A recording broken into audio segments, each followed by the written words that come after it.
How's it going, Orange County? We're here to talk about some fun stuff when it comes to Orange County Soccer Club.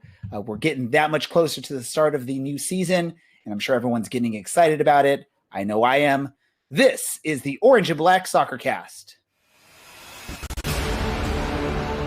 Towards the near post, the flick, and it's in! Darwin Jones with the response for Orange County.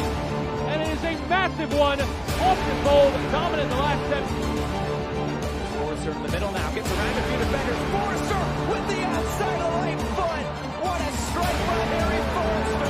It's the opening goal for Orange County. He's looking for head down, back post, opportunity and a goal! A beautiful goal by Orange County. This is the Orange and Black SoccerCast, the first and only podcast dedicated to Orange County Soccer Club, its fans, and supporters. Follow us on Twitter at OCSC_SoccerCast or on Facebook at Orange and Black SoccerCast.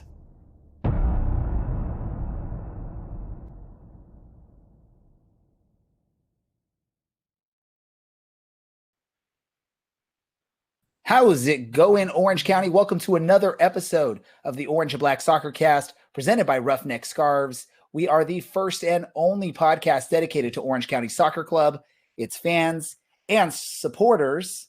I'm your host, Ray Samora, and I'm with you each and every episode as we discuss all things Orange County Soccer Club.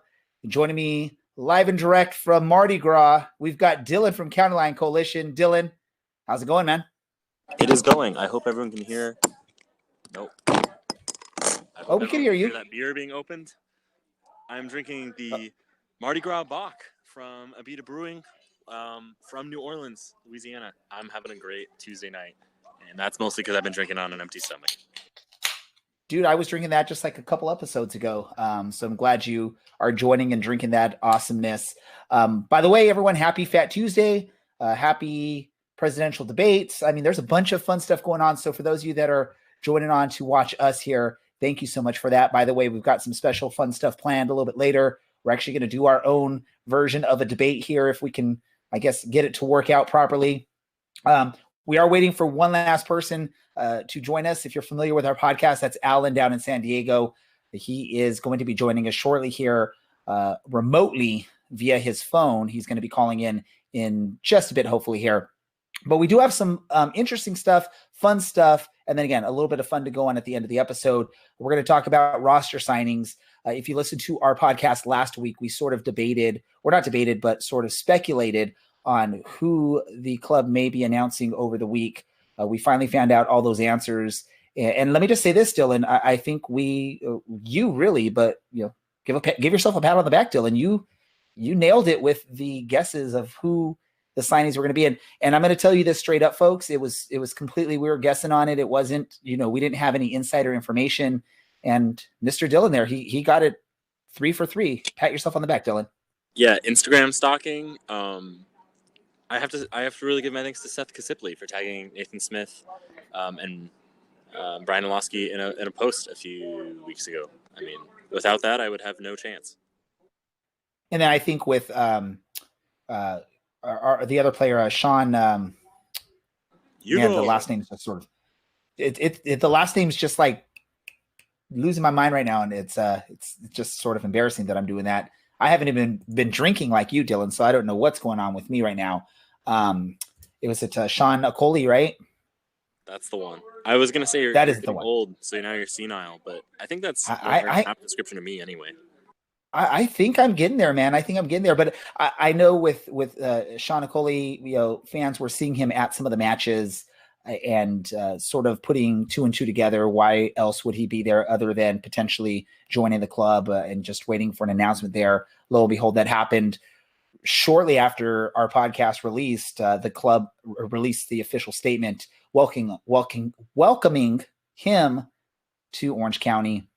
And then just a few days later, we had the announcement of, I want to say, man, I'm just blanking out. It was Brian Olowski.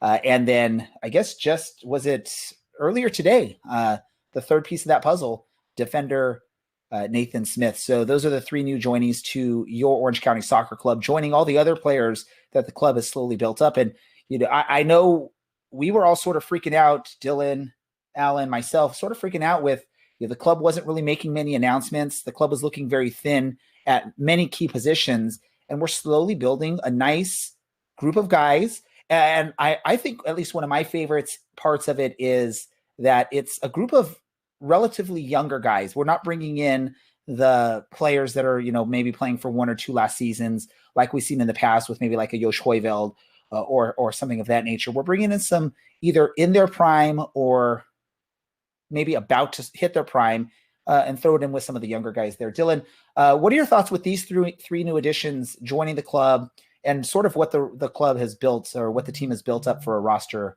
heading into the final week of preparation?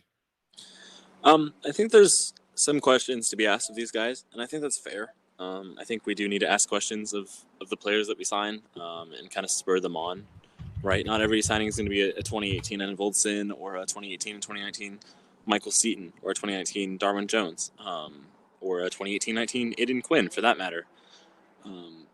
These guys do need to show up and try really hard, and I think getting the younger guys who are at the beginning of their careers or coming into their prime is the way to go to get that, to play for that club option next year, to play for hopefully another MLS spot for some of these guys. That's the way that this team should be built. That's the way that most teams should be built at this level. That's what we're doing here, especially with some depth options with guys like Blake Malone and guys like Nathan Smith. They can easily make a lot of appearances at the USL level. They're probably fringe MLS players. And because they're young and they have American citizenship, the odds of them getting MLS deals in the near future are entirely likely, especially as defenders, because they don't cost a lot of money. And MLS owners and teams and GMs historically and continue to not really spend any money on defenders. So hopefully it's a good gamble for us. These guys are really solid throughout the season. And then, with the few loan moves from Rangers, we have a solid program for 2020.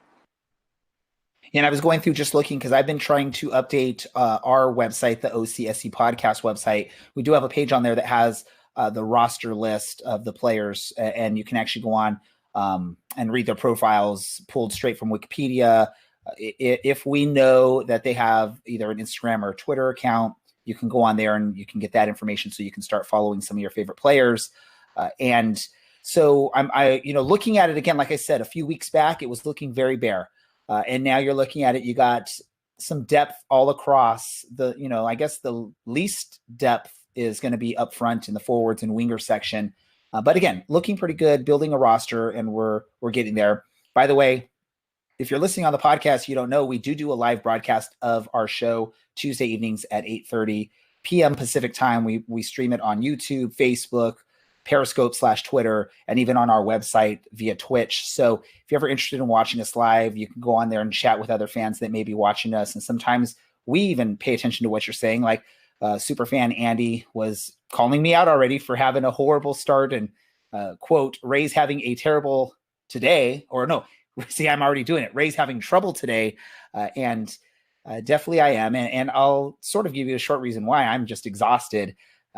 My wife late last night started just coming down with what seems to be the flu, and it's put her out for most of the day today. So I'm living that single parent life right now, and it's darn near exhausting. So all you single parents out there, props to you, because this is giving me a lot more respect for you. It's a darn exhausting job to be a single parent on this.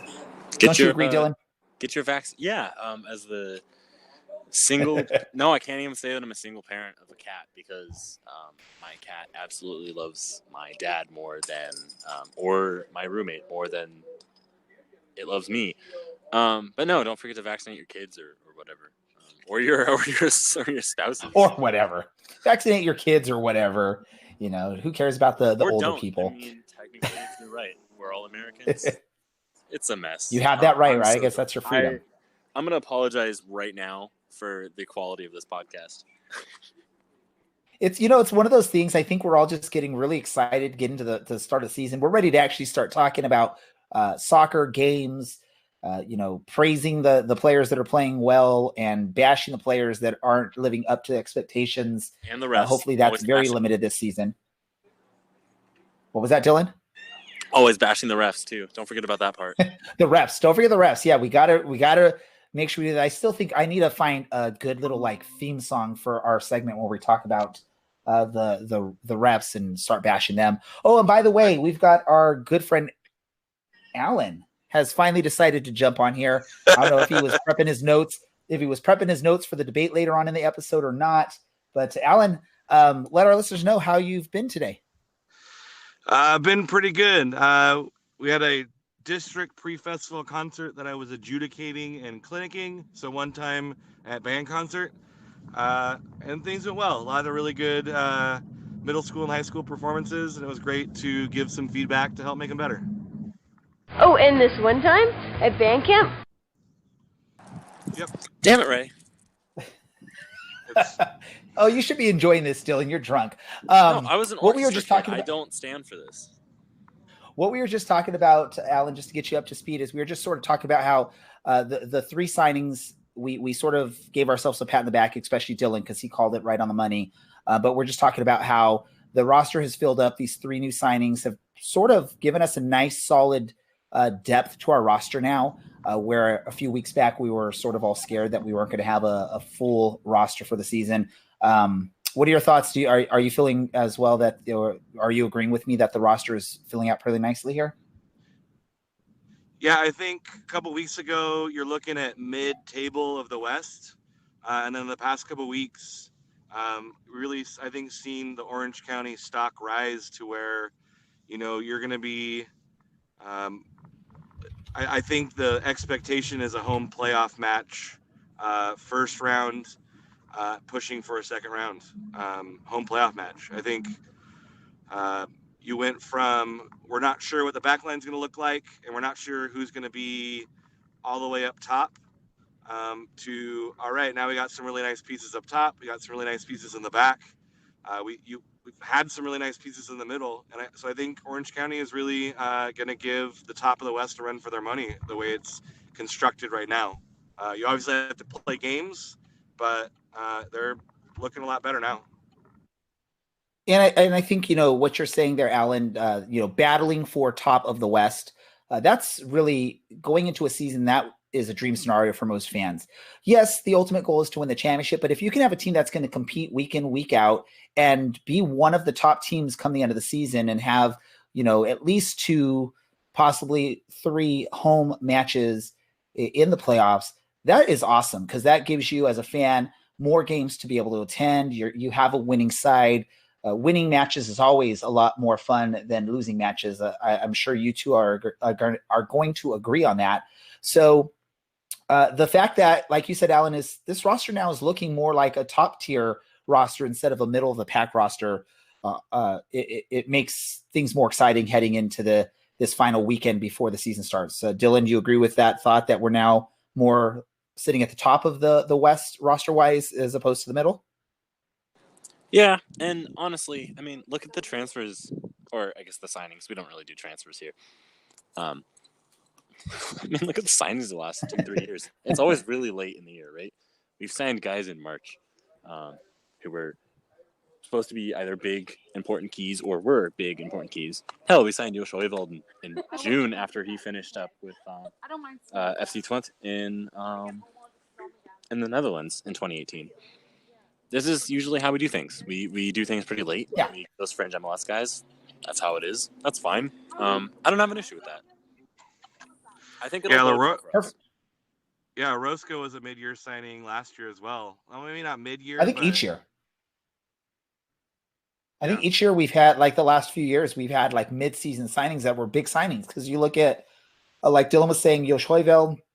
I think we're forgetting. I think that same season was Kevin Alston and Darwin Jones were mid-season pickups. And then last season you had Frederick Dew, Michael Orozco coming in as mid-season pickups to bolster the roster and help things out, which didn't quite get there last season. But maybe this season they're getting there. They're, from what I was hearing from the club, a lot of these announcements that we've had aren't like these players they just signed today. It's just one of these things. Maybe you're having to maybe you got them signed, but you're having to wait for clearance or what it may have been. But it's not like these players are just now, meeting up with a team starting tomorrow because they just quote unquote got announced or signed today. So that's always a good thing, is if you have some players that are at least there with the club and sort of getting a feel for what's going on, even if they have not yet been announced as a signee. That's always a nice thing, because now they're getting an idea of what to expect from their teammates, the coaching staff, the team, and whatnot. And it's definitely an exciting.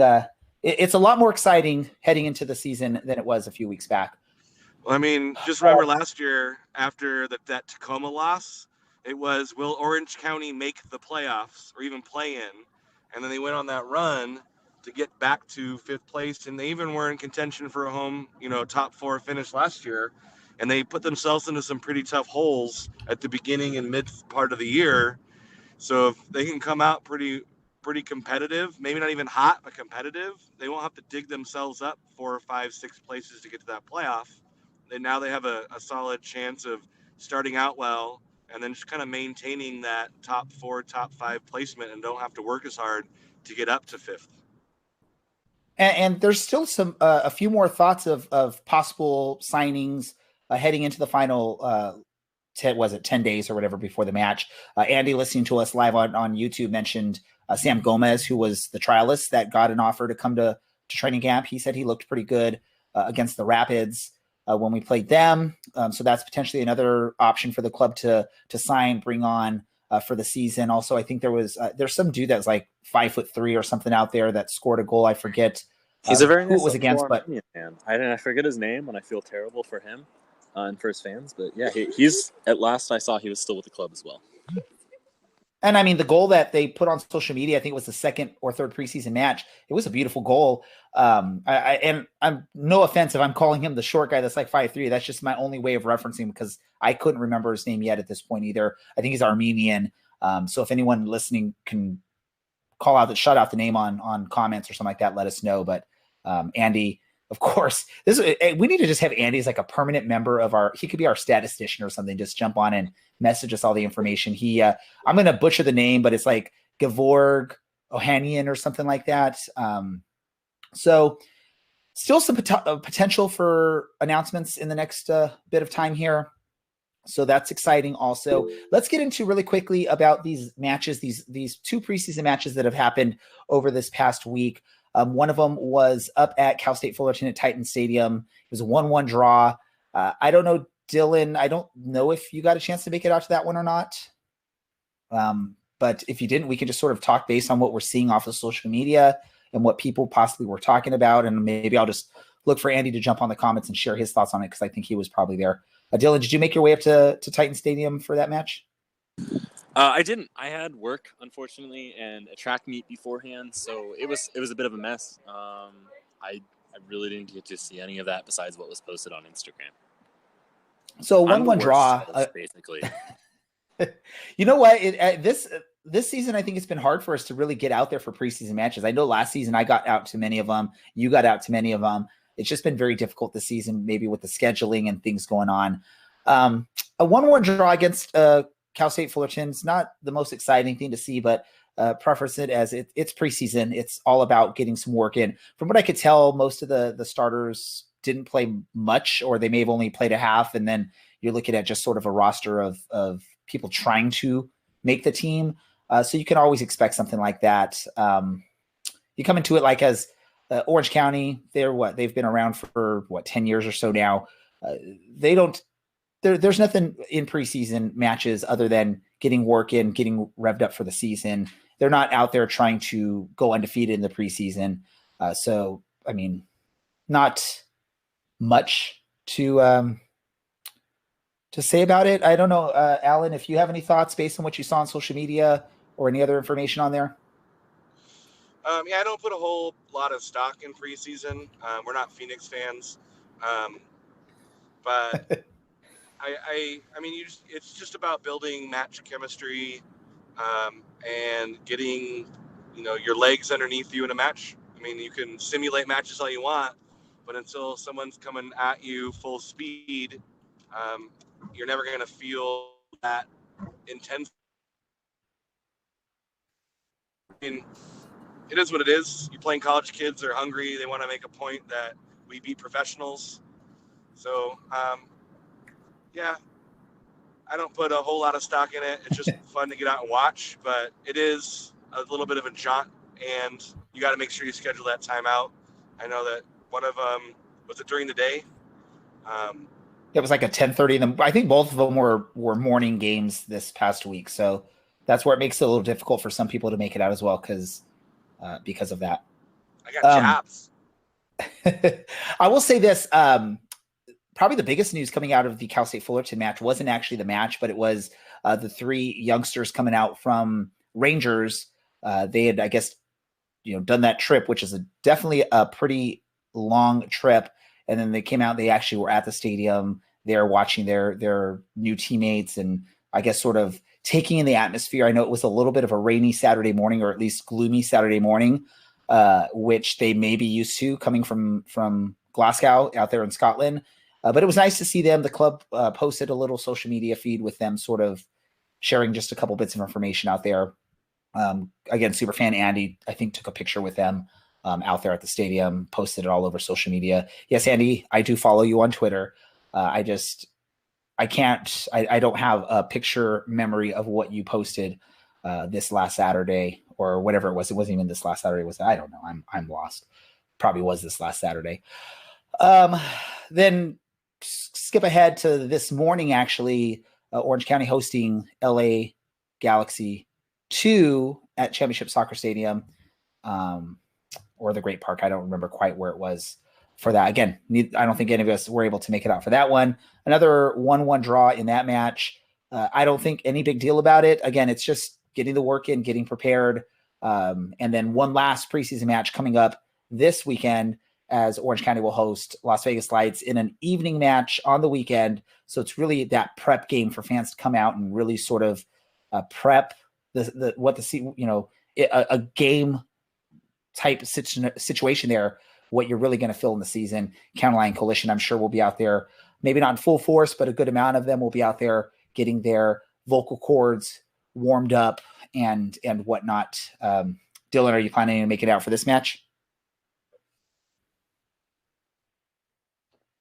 I don't think Dylan is, or he forgot to unmute himself before he starts talking. There he is. I'm going to pretend like I heard that question, but I definitely need you to actually repeat it. Are you?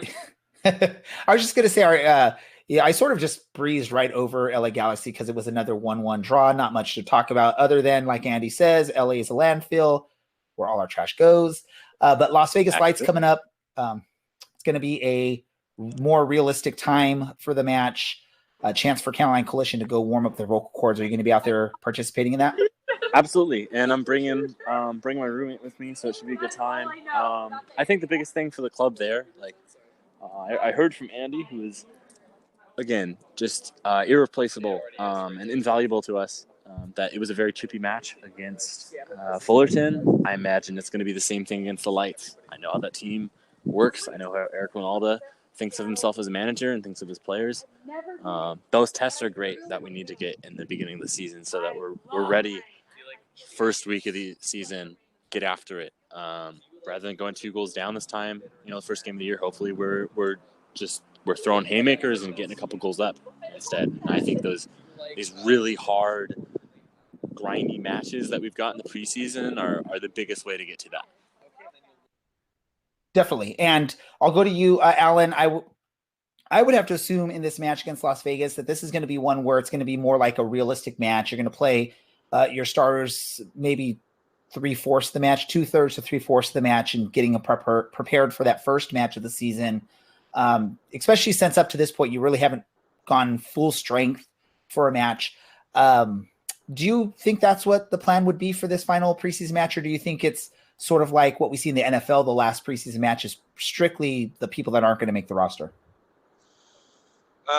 I think that you start close to your starting 11.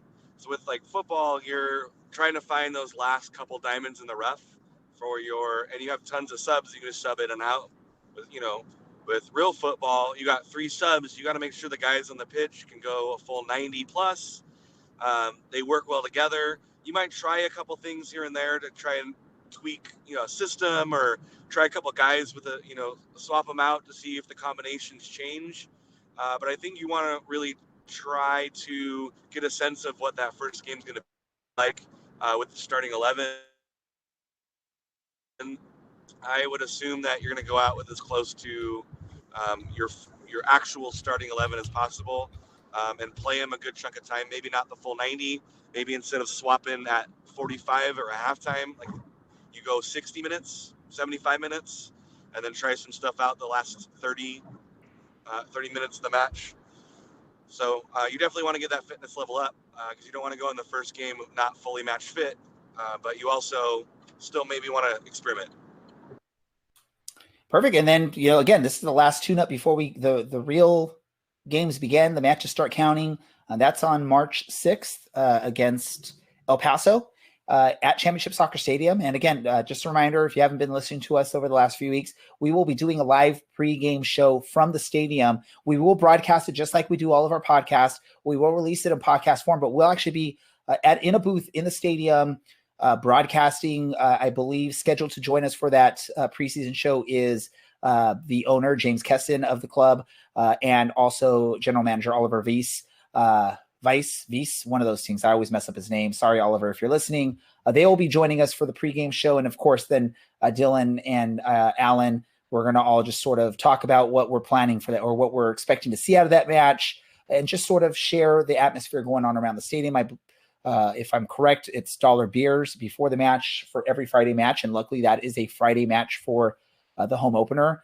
So we will be, I think, right in that area where they're going to have those dollar beers is where we should be set up. So you can come out, enjoy some dollar beers and listen to our wonderful takes on Orange County and thoughts on the match and hear what the GM and owner have to say for that. I'll be drinking. I saw those dollar beers and I'm going to get a ride to and from the stadium. And so I'll be drinking. And everyone loves Drunk Dylan, I think. That's usually our better episodes is I'm intoxicated. Yeah, definitely. And I'm sure I'll partake. And I don't know, Alan, if you plan on partaking, let's just have fun out there and let's enjoy it. And let's, if there's any traveling El Paso Locomotive fans, we can try and rile them up a little bit. And, hey, last time we did a live show was against Phoenix. And I think the Phoenix fans were there actually watching and paying attention to us more than the Orange County fans. So Orange County fans, come help support us a little bit and show up there and show us some love. If you're interested and you want to get on and give a quick take on the match or the season, well, we may open up the mic for that as well. All right. So I feel like at this time I need to get some sort of dramatic political like theme music going because it's time to get into our debate portion of this episode. For many of you that know, there was a presidential debate tonight. So I just sort of came up with last minute of a thought. We'll do a debate of Orange County Soccer Club's roster. And we got together before the show. We actually took a little picture. I posted onto social media. If you're watching the live stream, you can see that picture. If you didn't watch us live and you're listening on the podcast, go check our social media feeds on Twitter and Facebook. You can see the image that we have. Dylan, you look very angry when we post for this picture. Are you okay? Are you ready for this debate? Yeah, no, I think I'm one of those people. I've always been very idealistic. I have some very strong beliefs and I stick to them and I do not compromise. I'm terrible for the government for that exact reason. I'm great for debating for that exact reason. And I think you made me the senator from Vermont in this image, which I thought was very funny because he often gets those same ideas where he is very idealistic and is unwilling to compromise regardless of whether or not that's actually factually true. I try to stay out of it. And I have no idea what I was doing when I posed for this picture. I'm like dreaming off in La La Land, probably the way I am when I'm hosting the show. Sometimes I'm not even paying attention to what's going on. And then much like Alan, the candidate that you chose to put your face, that you chose to superimpose your face on, if I'm being entirely honest. I know exactly what you're talking about, Dylan. And then Alan just looks excited. He looks happy. He's ready. He's, saying hi to the crowd. He's just ready to get the debate going. Alan, what was going on in your mind when you posed for that picture? I'm always excited to perform, and a debate is just a performance with facts. We'll see how good you do in this debate here. So what's going to happen? Here's the way this debate's going to work. And again, this is all sort of last minute, so we haven't really got a chance to prepare. I know Alan was preparing That's why he joined us a little bit late. But we're each going to pick a portion of the team. So we're splitting it up to defense and goalkeepers, midfield, and attackers. We're each going to get assigned or pick a group of players, and we're basically going to have to prove to everyone why that is the best group of players or the best section of the team. I guess the most comfortable section of the team where you know that that's going to be the part that's going to carry you, at least for this first part of the season, and carry the team. So we're going to give it to you, Alan, first pick of which group of players you're going to represent. Oh, I get first pick. Like, the butterflies immediately started because I think there's a good argument for all three of them. But I'm going to have to go with, I believe the attacking players are going to be Orange County's strongest group of players this season. All right, so Alan Warren is taking the attacking players to represent. Dylan, I'll let you have next choice. Are you going to take the midfielders or the defense/goalkeepers? I'm going to take the defense and goalkeepers. The defense and goalkeepers. There's a very obvious reason as to why I'm not picking the midfield. If anyone's watched any games over the last 9.5 to 11 months, it's very clear. All right. So Mr. Dylan Sanders is taking the defense/goalkeepers, and that leaves Ray Bloomberg as the midfielders. Woohoo! I'm gonna kill it, you guys. I'm gonna wreck that this. That was Buttigieg. I'm gonna make it. What was that? I'm pretty sure you were Buttigieg, not Bloomberg. If I get you the original picture, yeah, it is Bloomberg. Oh, Lord. But it's okay. I'm so sorry. And look, 5 minutes ago I said I wasn't paying attention to this. I'm a liar. I'm so sorry, everyone. It's unavoidable. So what we're going to do is I'm going to try and be that unbiased moderator here. We're only going to do this for about 10 minutes max. So it's not going to be super long. Hopefully we're not boring anyone. But again, we just had to do something to make this fun and sort of fit in with what's going on.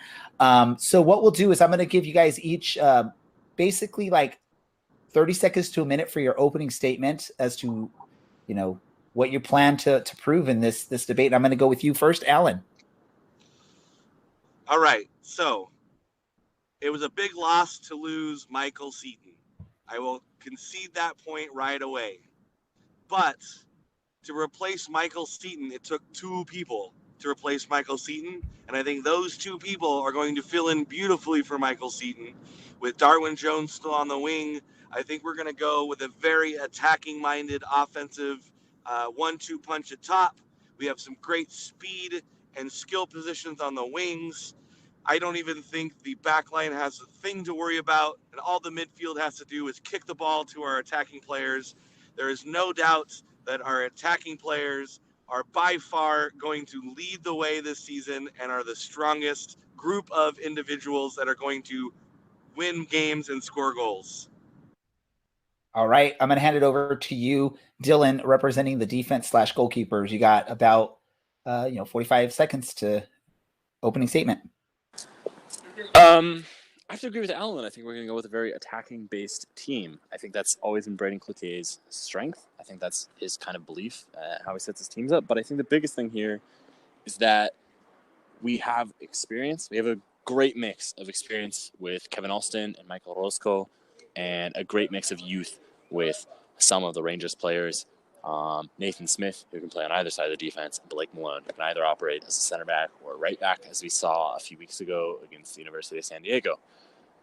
Because we have a pacey back line, I don't think we need to worry about getting beat on the break. If we're pressuring teams high up on the pitch, we've got some pacey center backs and some pacey fullbacks. That negates some of that worry that we had last year. Some of those nervy back passes to the keeper that get intercepted and get put in. And hopefully, and this is my big hope, is that with that mixture of experience, that experience trickles its way down. Wow, this is very quickly becoming a political podcast. Trickles its way down into some of the younger players who believe. All right, time's up, Dylan. Time's up. Oh, well, then in a proper debate, I'm going to keep talking and completely ignore what you said. That their play will be improved, and that we will ultimately be one of the better teams in the Western Conference. That's my big hope. All right, so Dylan's just trying to hog this debate. That's the only way he's going to be able to win the debate that the defense and goalkeepers are the best part, is just by hogging all the time and not let anyone else say anything. So let me jump onto this about the midfielders. Again, 45 seconds or so for this.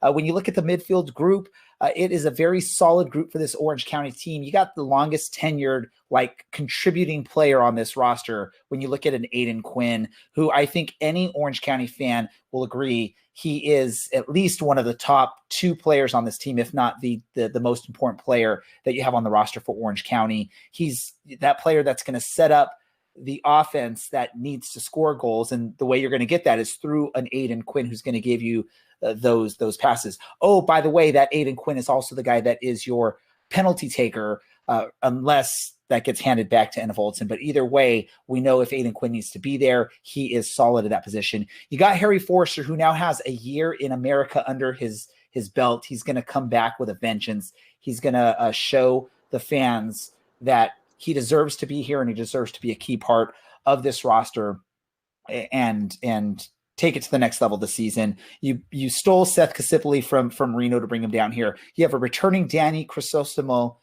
who came out of nowhere last season. Now we know what he can contribute, and he's, from what I hear, he's looked stronger this preseason. And then you add some of these other players, these other young players that are at this point unproven. They have a chance. You got, Francis Jacobs, who proved at least at his age group that he can play. It's going to be a chance for him to shine this season. That's why the midfielders are going to be awesome. All right. So there's our opening statements, gentlemen. So now we just get into the fun part. This is where we're just going to argue about stuff. This is going to be no holds barred. There's no rules to this. You can go for a low blow if you need to on this, but we got to see who's going to win this debate. I'm going to give Alan first crack at this, and then Dylan or myself. If we don't like what you're saying, we're going to let you know, Alan. I would just be concerned with the solidity of the back line at times. I think it really boils down to how well Michael Orozco can coach those players up. There were definitely some issues last time early season with the back line. They had more holes in it than Buttigieg's healthcare plan. So boom, boom, boom, bam, bam, bam, bam, bam. Hey, can I just jump in really quick, Alan? Because I'm gonna be on your side for this. Kevin Alston isn't getting any younger, and he needs that health care. He's going to be on the injured list. You know that at some point in the season, and then you're going to some very young or unproven players that are going to have to fill in for him at this point. You don't have the benefit of having a player like a Contour and or Joe Amico who can fill in on that right side where Kevin Alston was, and it's going to work. So I agree with you, Michael Orozco. It's Michael Orozco is the only one I think you can depend on. Go for it, Alan. Keep going. And then as far as the midfield, I would be remiss to ever doubt Aiden Quinn's abilities. I think he's consistently one of the better performers in the USL. He's always seems to play well. It's just how well does that midfield come together? There were some issues with that as well last year with trying some folks out and really trying to find that midfield that clicked. And if that midfield doesn't click, then the offense kind of struggles. And Orange County's kind of league average in goals scored last year, right at league or Western Conference average. And I just think adding, you subtract a couple pieces up top, but I think the pieces that you added up top really make the top four a really daunting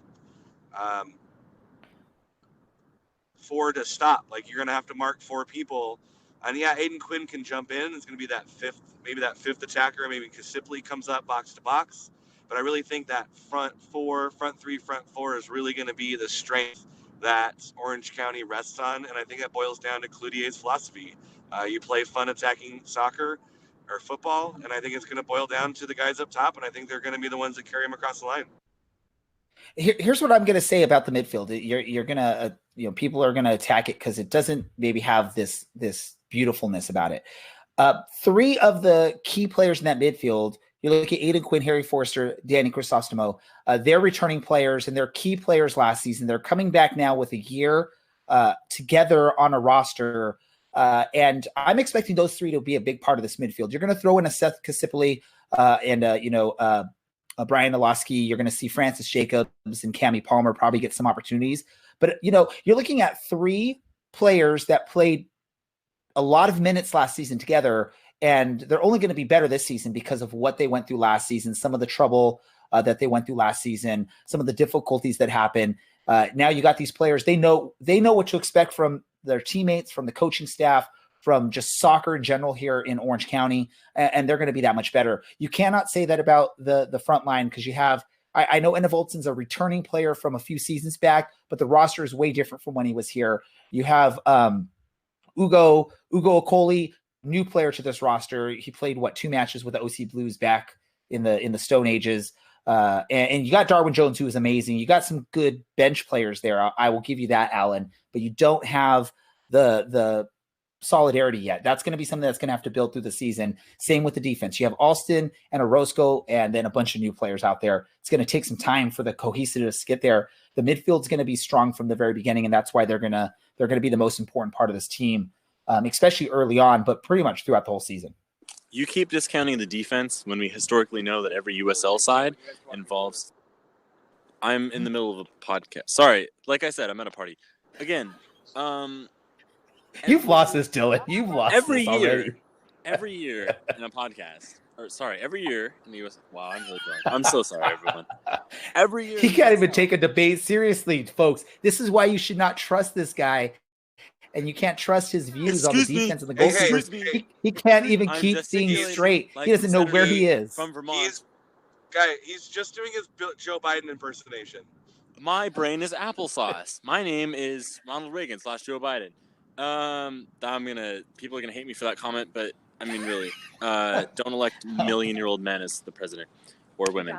Okay. Anyway, we are historically ignoring the fact that defense is the worst part of every team for the first 3 months of the season. This is true in the USL every year. It's why the Monarchs are usually far and away the best team in the USL Western Conference every year. This year, I think Phoenix has a really great back line, and they'll probably be taking that from the Monarchs. But we have pacey guys. We have Michael Roscoe. We have Kevin Alston. If Kevin Alston doesn't perform, he's going to get dropped. He might miss out on a couple games because Blake Malone is capable of taking that spot, or Nathan Smith is capable of taking that spot. That's great. You want that competition. You want those guys to be going really hard in training. You want that depth in case someone stubs a toe, someone breaks a toe, someone's shoulder gets separated, which were all actually injuries that involved Kevin Alston last year. But bad luck happens with defenders. Guys are making last-ditch tackles. They strain muscles. They take deflections, stuff like that. We have a really good, capable, deep squad of USL, like quality USL players in the defense, and that's going to make all the difference for us at the first bit of the season. And if our attack, for whatever reason, happens to be like last year, with a lockdown defense that it looks like we've got, it's going to make these games a lot closer, and it might turn some of those losses that we had last year into draws, and some of those draws into victories. I will say this, just in your defense there, Dylan, I do trust the defense more than the offense heading into the beginning of the season. Again, just because it's a lot of new players out there. Okoli, you don't really know what to expect out of him. I know he was a Golden Boot winner 3 or 4 years back, but it's 3 or 4 years ago. And what the sports world and everything is, what have you done lately? So, yeah. But I think the biggest thing is we have a deep. These guys are all quality USL players. They can do a job at this level, and it doesn't matter which player gets his name on who's second on the team sheet, who's first on the team sheet. It doesn't matter which one it is in that back line. They can all do a job at this level, and that's the biggest thing that we really need here. If they can do a job for 95 minutes, and I'm talking 89, I'm talking 95 minutes, then we're doing a hell of a lot better than last year. I think, and no disrespect to Leonardo, these guys are better than that level because they're younger and they have that pace. And no disrespect to Liam Trotter, we'll see on that. They're we'll younger, see on that. They have that pace, and they are natural defenders. Orange County had a younger player with some pace last season that could play there in Hugo Ariano, but what did he do for the team? He didn't do much. So you're talking about these younger. You're talking about these younger players with pace, but so far, at least under Coach Braden Cloutier, that hasn't proven to be something that he puts out there or that he trusts, because 2 seasons ago, you're looking at like who did we have? We had like Josh Hoyveld, and Alex we Cronelli. had And Alex Thomas Jewell, Cronelli and Thomas favorite. Nielsen. But again, it's all about the midfield. The midfield are what's going to carry this team, again, especially early on in the season, but I think throughout the season, just because that's where you have the cohesiveness there. And by the way, Dylan, I think the goalkeepers are going to split from you. They're going to create their own party because you didn't once mention anything about Frederick Dew or Aaron Cervantes. So shame on you. Let's get to our closing statements now. And I'm going to start off with you, Alan, your closing statement. I think that rotation in the midfield will be interesting to see if they can hold up and if Crisostomo can continue to develop. I do think there's some question marks in the back line. We'll see if Frederick Dew, Aaron Cervantes, and Michael Orozco can organize them. But essentially, you're trying to replace 10 goals, 12 goals from Seton. You sign 2 guys that can easily match Seton's tally by themselves, let alone together. I just think that the offense is strengthened in a way that I think you're going to push above Western Conference average in goals. I think it's going to boil down to the top 4 putting it in. Yeah, they're going to rely on the back and the midfield to get there, but I think that when it boils down to it, I think the attack's going to be the most exciting group on the pitch. What's your name? Excitement doesn't win championships, right? Defense wins championships. That's what we're looking for here, is a solid defense to get us through the first couple weeks. A solid defense to get us through attackers going in and out of form. That's what we need. That's what we didn't have last year for a good part of the year. That's what we need this year. That's what we have this year. So the problem with your defense argument, Dylan, and this will wrap things up. The problem with your defense argument is one of Orozco or Alston go down, your defense is basically sort of screwed there. You're going to have a bunch of unproven players, at least with this roster, that are still learning what they need to do in this system to perform.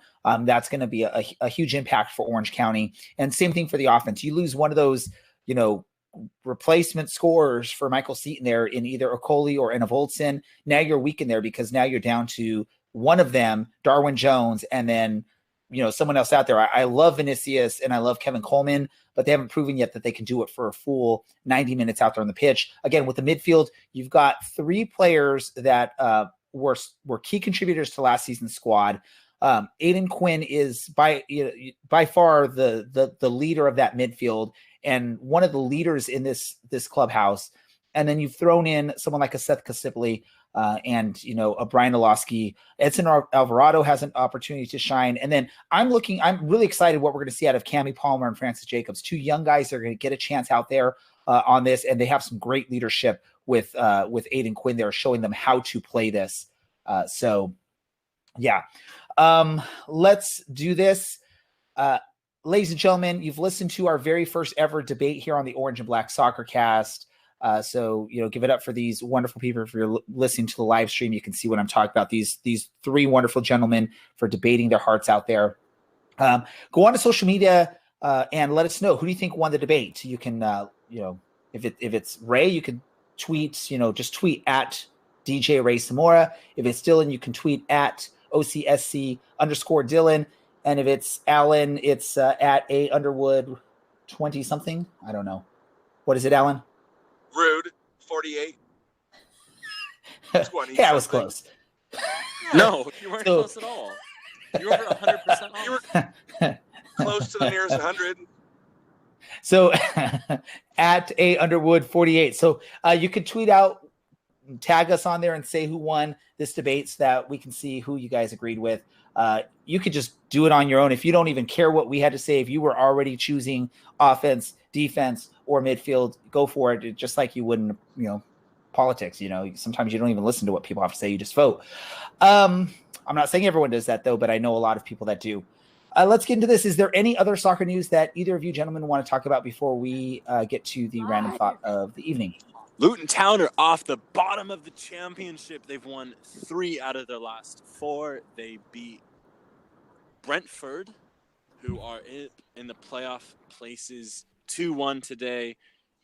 They're making their way off the table. I'm excited if we pull off this great escape. Ooh. Also, I can Dylan's highly excited recommend about Luton Town a beat not being in last place from New Orleans, Louisiana. It's a good. They have some good options. My favorite one is their Purple Haze, by the way. Alan, what about you? Any other haven't had soccer one of related those, stuff but to they're talk very about? good. Everyone else here is having them. I'm sorry. I'm going to shut up. I just wanted to point out that I said 0 bad things about Aiden Quinn, so hopefully we have him on the podcast again. He doesn't have another reason to throw me under the bus and roast me. I said nothing but positive things about that wonderful human being. That's it. I don't have any soccer stuff to talk about as far as or add to this. So let's get to our random thoughts. Let's start with one of the two losers of the debate. We'll go to Alan first. Well, why aren't you starting? If we're talking about losers. Random thought. Let's see. Make sure you're taking care of yourself. Beginning of the soccer season, everyone's out of shape, including the supporters. Make sure you're taking good care of your body so you can get through the singing and the chanting and the drumming and the smoke and all of that. So just take good care of yourself.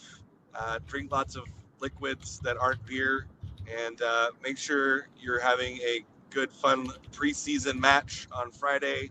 And it's not just about the players on the pitch getting ready, it's about everyone. And I know a lot of us are really excited to get the season started, so that is my random thought. Take care of yourself. Dylan, what about you? Well, I have to echo Alan's comment. I greatly approve of that as someone that remotely cares about their health. This is a random thought for all of you approaching an age in which you might need to get a colonoscopy. Go get your colonoscopy done. Colon cancer is an extremely dangerous disease that affects a lot of people in this country. Also, if you get a fever after your colonoscopy, go to the hospital, tell them what's happened. More than likely, you have an E. coli infection. My other random thought is that we should stand with our brothers and sisters and whatever other people support soccer in Tampa Bay. Ralph's Mob, the Skyway Casuals, I think, is another supporters group there. Everyone in the USL deserves the right to pop smoke whenever they want. They deserve to have healthy, productive, equal relationships with their local government and their fire marshals. Regarding that, we are very lucky that Irvine, of all cities in Orange County, is okay to have us popping off smoke. I'm hoping earlier this week, for anyone that missed, the Rowdies are currently unable to do so because of their fire marshal's ruling in Tampa Bay or St. Pete. I'm not exactly sure which city it was. Probably St. Pete, where they actually play. But we should stand with them. Hopefully they get their right to pop some smoke back. And let's have one hell of an amazing 2020 season, guys. I don't particularly care what the results are.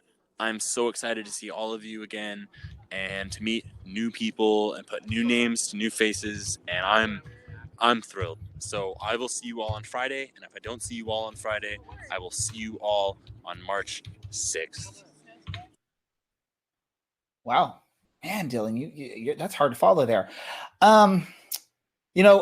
Everyone that has been listening to our podcast for a while knows that I do coach youth soccer. We just got back together for our first practice yesterday on Monday. Our first game will be in a few weeks. It's going to be the weekend of, I believe, March 14th is the day. So that weekend, we'll have a game that Saturday. I'm looking forward to it. I have a lot of returning players. I actually have a kid that was with my team a few years back that's returning, that is really good with the ball at his feet. And then another that just joined us that is a pretty amazing player as well. So I'm looking forward to this season.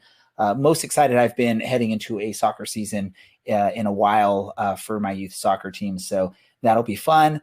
And like Dylan and Alan have said, the season opener is approaching. Alan, get in shape, get ready for it. Be ready to go out there and yell your hearts out. We don't want you to ruin your voice because your voice isn't ready for it. So, go practice some screaming in the shower or in your drive to work so you're ready for that, or some loud singing. I think that means we're ready to wrap things up, right? Dylan, or I'll give it to Alan. Or Alan, I don't know if he has the script with him. Darn it. I'm going to give it to you, Dylan, for one of our sponsors. If you want to take it, you could just sort of wing it as best you can, especially with where you're at right now in your drinking stage of the night. Like But you know which sponsor I'm talking about. Point? Icarus? Looking for, I knew what the brand was, Alan. Jeez. Looking for custom jerseys for your local team, supporters group, or other gathering of human beings? Look no further than Icarus FC, pronounced Icarus FC, for your custom jersey design needs. Visit them at Icarus FC on Twitter or at Icarus FC PHL on Twitter. That's not at all, but it's good enough. This is gonna be our highest rated episode because we're just like digging into the machine, and I'm super intoxicated, and people love dumb young people, right? Are you ready? Here you go, Dylan. This is the way it works. Tired of the same old uniforms and cookie cutter templates from Nike and Adidas? Looking for a unique, completely custom kit for your youth club, Sunday league squad, adult, or even pro team? Icarus FC can help you create the kit of your dreams at an affordable price. Let them help you design your new custom kit today at IcarusFC.com. That's the way that works, Dylan. So you can practice it for next week. I'll actually send you the script so you can start learning it. Or we'll have our cool voiceover guy record it here shortly so no one has to do it. Which is what I'm doing now. Well, I'm doing my drunk radio voice, my actual radio. We've already shared it, but Dylan, where can our followers follow, or where can our listeners follow you on the social media pages? You can find me on Twitter at OCSC_Dylan. You can find me on Reddit /u/OCSC_Dylan, or you can find me at ldonnews.org under the byline Dylan Allen. Oh, and soon, all right, let me promo this. You can, if you're Scottish and you like Rangers or both, you can find me doing a 20 to 30 minute podcast every week about our wonderful 3 Rangers players on loan. Yeah, Dylan's decided to take that on all by himself. We will work on getting those all out on the podcast form. So wherever you can find us, you'll be able to find those podcasts as well. Alan, where can our listeners listen to you or follow you or whatever? You can find me on the Twitter machines at AUnderwood48. That's it. And you know how awesome Alan has been? He hasn't once tried to like pitch his other podcast he does. Alan, take this opportunity. Let our listeners know where else. If they want to hear your voice more, where can they find that beautiful voice of yours?